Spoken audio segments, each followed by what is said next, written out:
আসসালামু আলাইকুম। আপনারা অনেকে আসলে রাবারের নাম শুনছেন যে আপনার বিভিন্ন টাওয়ার, বিভিন্ন ধরনের অন্যান্য প্লাস্টিকের বা অন্যান্য অনেক কিছু এই রাবারের, এই যে রাবার দেখতে পাচ্ছেন, এই যে দেখেন, এই যে আমার হাতটা দেখেন, এই যে আমি হাত, এই দেখছেন আমার হাতটা ভরে গেছে রাবার। এখন এই যে সম্ভবত গাছটা কাটার পরে এখন রাবারটা পড়তে আছে। এখন এই যে শ্রমিকেরা এখনো রাবার নেয়নি, প্রত্যেকটা গাছে এখনো দেখেন কোনো রাবারের কোনো, এই যে আমি আপনার দেখাইতেছি, রাবারের এখনো কোনো কোটা এখনো লাগাইনি। দেখেন এরকম প্রত্যেকটা গাছ, হিউজ পরিমাণ গাছ, এই দেখেন, এই যে দেখেন, দেখছেন এটা এখন রাবার হয়ে গেছে। এই যে রাবারটা দেখছেন কি টাইট হয়ে গেছে, দেখছেন পড়তে আছে। এখনো মানে শ্রমিক তারা এখনো এটা আপাতত এইভাবে রাখছে। পরে সন্ধ্যার পরে ওরা আবার প্রত্যেকটা গাছের প্রত্যেকটা ইয়েতে আবার গাছের রাবারের পটগুলা বসাই দিবে। এই রাবারের ইয়ে দিয়ে আমাদের বাংলাদেশে বিভিন্ন ধরনের প্লাস্টিকের বা টায়ার বা অন্যান্য আনুষঙ্গিক অনেক কিছু, ফুটবলের বা এরকম অনেক কিছু আপনার এই রাবারের দিয়ে হয়। মানে রাবারের যে এই যে রসগুলা, মানে যেটাকে বলে আমরা রাবারতে গাছ থেকে যে রসটা পড়ে, ওই রসটা দিয়ে আনুষঙ্গিক অনেক কিছু হয়।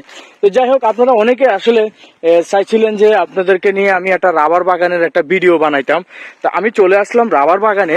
দেখেন মানে এখন তো হলো আপনার শীতকালের কারণে এই যে দেখেন গাছের পাতাগুলা কি সুন্দর দেখা যাচ্ছে। মানে গাছের পাতাগুলা লাল হয়ে গেছে, প্রত্যেকটা গাছের পাতা লাল হয়ে যাওয়ার কারণে মানে এই জায়গাটা মানে একটা দর্শনীয় স্থান হয়ে গেছে। মানে এতটা সুন্দর লাগে, আসলে দর্শনীয় স্থান হবে। কারণ আপনারা জানেন এটা শ্রীমঙ্গল, আর শ্রীমঙ্গলের রাবার বাগানটা আসলে ঐতিহ্যবাহী একটা রাবার বাগান। বিশাল হিউজ পরিমাণ রাবার বাগান, হিউজ পরিমাণ আপনারা দেখতে পাচ্ছেন। এই মাথা থেকে এই মাথা পুরাটা হইলো রাবার বাগান। তার পাশাপাশি এখানে আপনারা লাউয়াছড়া নাম শুনছেন, লাউয়াছড়া থেকে অনেক সময় সন্ধ্যাকালীন কি করে এখানে আপনার চলে আসে। সন্ধ্যাকালীন হইলো আপনার এই যে ইয়েগুলা চলে আসে, যে বান্দরগুলা চলে আসে, হিউজ পরিমাণ বান্দর আসে।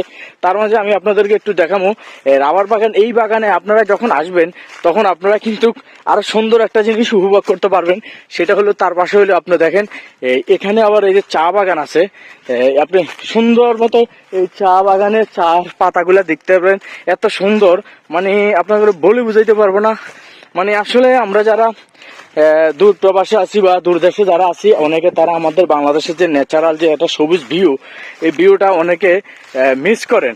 তো আসলে তাদের জন্য আসলে ভিডিওটা বড় হইতে পারে। এই যে দেখতে পাচ্ছেন, এই যে দেখেন, আমি আপনার দেখাই, এখন রোদ্রের কারণে কিছু বোঝা যাচ্ছে না।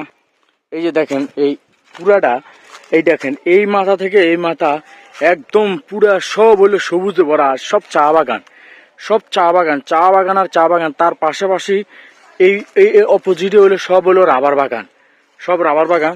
তো যাই হোক, আসলে আপনাদেরকে আমি সবসময় আমি শ্রীমঙ্গলে আসি বা সিলেটের সুন্দর সুন্দর ভিডিওগুলো আপনারা আমার আপনার এখানে দেখতে পারবেন। আমার এই বিভিন্ন ফেসবুক এবং ইউটিউবে আপনারা আমার দেখতে পারবেন। তো আপনাদের কাছে যদি আমার ভিডিওগুলো ভালো লাগে, তাহলে আপনারা একটু মন থেকে একটু আপনারা একটু ভালোবেসে একটু বাকি কাজগুলো করবেন। আপনাদেরকে আর আমি কিছু বলবো না।